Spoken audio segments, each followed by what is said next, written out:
Hi, I'm Joseph DeGangi from Artisons Painting and Remodeling. We're located in Chicago, Illinois. I'm a Chicago painter. We offer free estimates, we're fully insured, we carry workers' comp, and we have an A+ rating with the Better Business Bureau. Today's instructional video is going to show you how to caulk, door trim, or basically any kind of trim, patch the nail holes, prep it before you either paint it with a brush and roller or with a sprayer. Since this is a remodel, new construction basement, we're going to spray all the trim work. So my guys have already patched nail holes. I'll describe over there in a minute on how to patch those. We're using two types of caulk.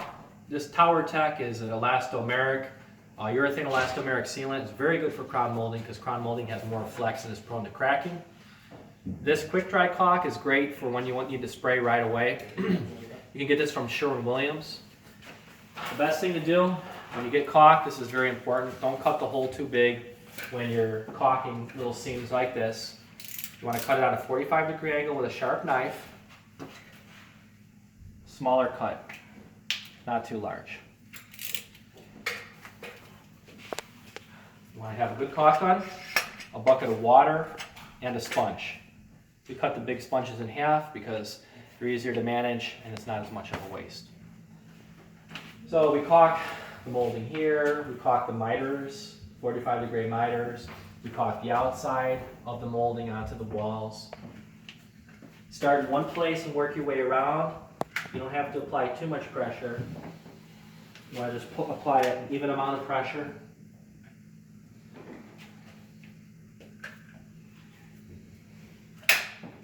And when it gets messy, I got a rag here. Wipe off the excess. And a sponge to keep my finger wet.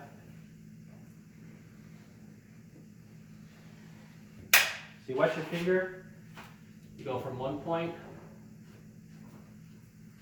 all the way down.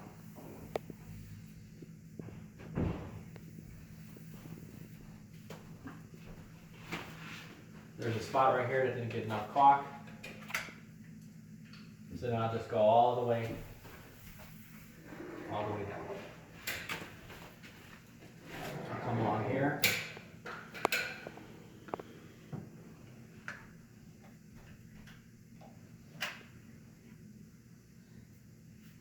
If you wet your finger, the caulk will spread a lot smoother. You don't want rough areas, so clean those up.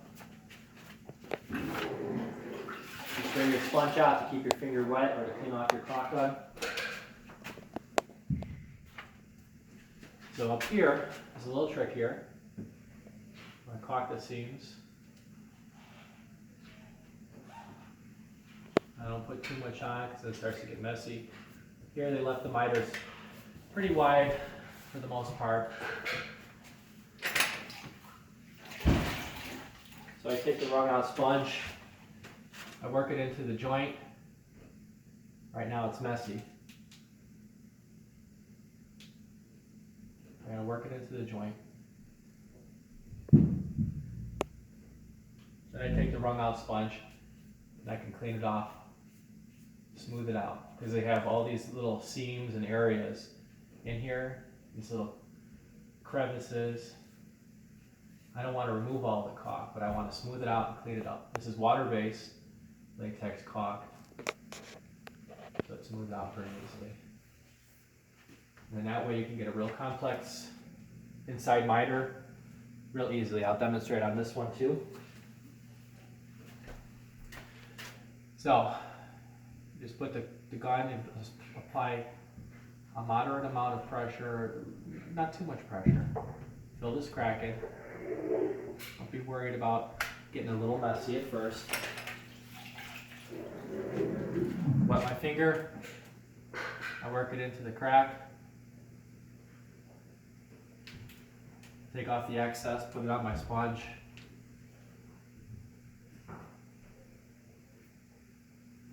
Now, since it's water soluble, I can wipe it out of the crevices.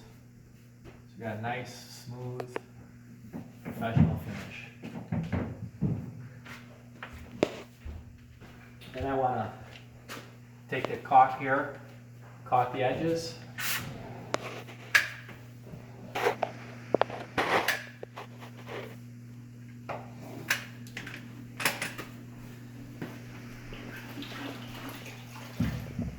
Again, if I have a wet sponge or a wet finger, it applies much better. It smooths out nice and evenly.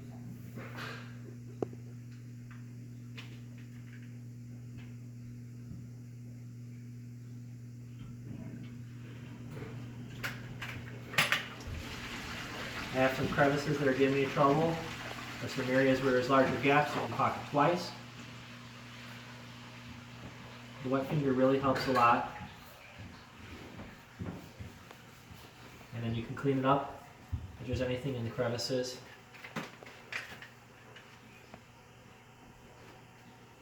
You caulk all the seams on the molding that show for a nice professional finish. Carpenter should have came closer with his base shoe, and he decided to go ahead and caulk some of these himself. So we'll have to clean some of them up. Here, if you want to stand over here, I can give you a good vantage point. It's good to work in a clockwise or in a assembly line fashion so you don't miss anything, because it's easy to miss one of these cracks, and then when we go to spray, not happy with the results. Again, keep your gun clean. I got my finger wet.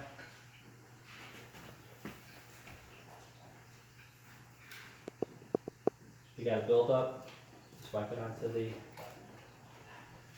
sponge, clean up any areas like that, and then you're good to go. I'll show you one more demonstration right over here. This is too big of a gap here, but you just got to apply more caulk there.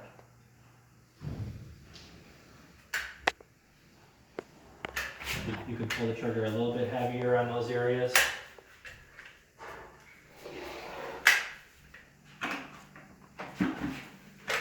Okay. Wet my finger so the caulk glides smoothly. I put my finger right in the middle, apply even pressure. Fill the whole crevice. See, I have my excess here. Just clean it off. You don't have to wipe it on your clothes or your pants or anything like that. And just clean your sponge. Good to go. That way caulk doesn't dry up on your hands and drive you nuts later. Very professional way. They put down rosin paper. I tore some of it up. You don't want to leave rosin paper. When it gets red, it can leave pink marks. So now on to the crown molding. I'm going to use this Tower Tech elastomeric. It's much more flexible. Any paintable good elastomeric will do. Again, I cut a 45-degree angle with a sharp knife, but not too big of a cut, because then you're putting out more than you need. This is ideal right here. You don't want a super small one. You don't want a very big cut. It's always good to keep sharp knives, tools like that. Let's go over here to the scaffolding.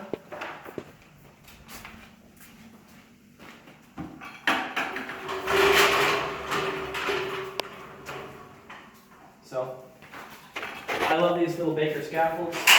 They glide through. You can hang your caulk gun from them. You can put sanding sponges in the pockets, hang tape from them. We put spackling into little plastic bags, tape them off so that the spackle doesn't dry out, then we cut a little hole on here so that we can apply, we can have spackle that we can apply easily. We spackle most of the holes. So here's some nail holes here. You fill the hole and then you pronounce it just a little bit over the hole.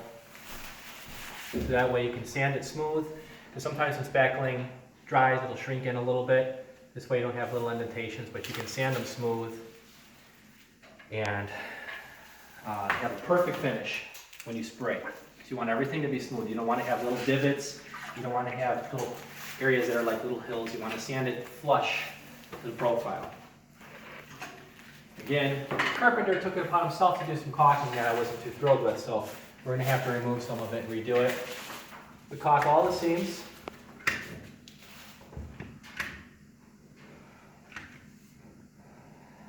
I'm using the Tower Tech whenever we deal with crown molding, especially when it bridges two gaps like a ceiling to a wall, because you've got two areas of movement. And sometimes that creates, it's very prone to cracking. I got my sponge again, wet my finger.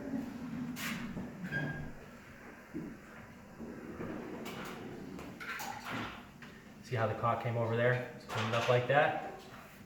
You don't want it to bridge over. So I have to apply a little bit more caulking here. So it dipped into this seam here. And then sometimes you have to press your finger in more or less depending on the type of gap you have. And it's just as simple as that. Make sure you have good lighting so that you can see if any of the caulk has come over onto the profile here or here. You just want it to be right in there. And if it does, just clean it up a little bit.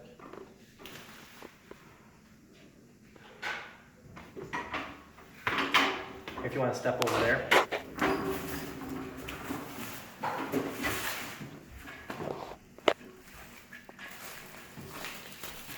Not too happy with the carpenter's caulking work.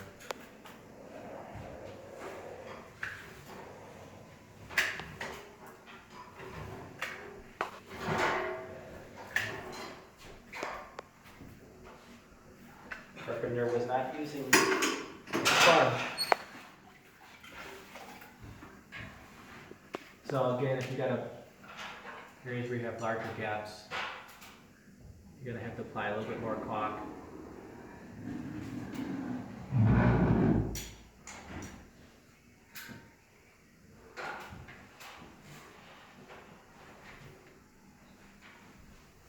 I'll clean this up, the excess off of both surfaces.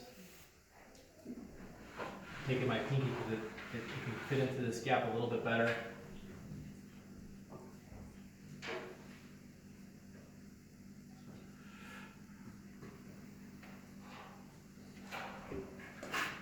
Now, let me see if I can have a better example of.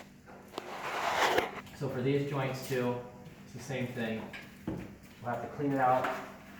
I'll demonstrate how to clean out bad caulking jobs. So here, I think because his joints weren't very tight, he thought that you could just caulk them and nobody would notice. So we're going to clean out the bad caulk.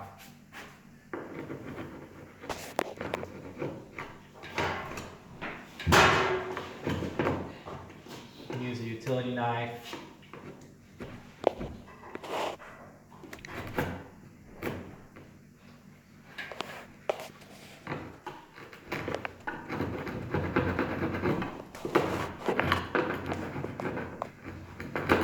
Or a 5-in-1. This is a 5-in-1.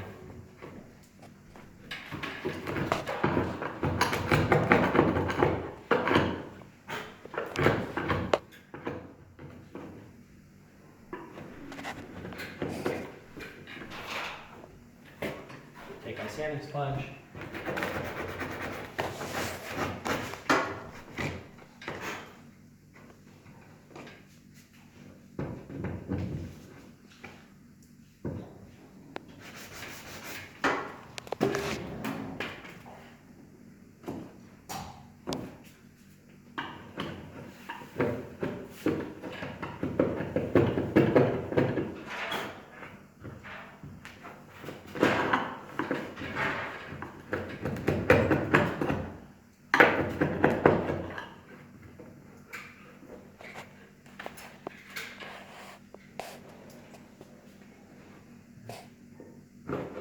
Very sloppy here. So some of that will need to be cleaned out more, but for demonstrative purposes, if you stand right over here, we'll caulk in the gap here. Just like the 45-degree miters on the door, same principle. That's why it's really important to have a sponge. Bring out my sponge. So I work it in with my finger, take off the excess, and work it in with the profile here. And when you do that, it gets thick on all these other areas.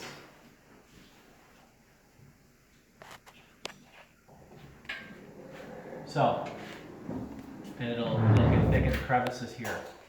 You can clean out the crevices, take out the excess with your finger. As long as your finger's wet, it'll smooth it. Don't let the caulk be dry. And if you need to, you can clean it up like that too.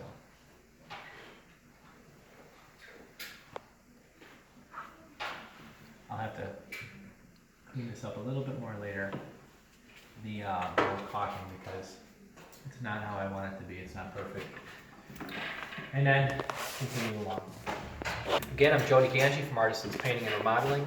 Please hit like and subscribe, and if you hit the little bell in the corner, you can get notifications of new videos that I'm making.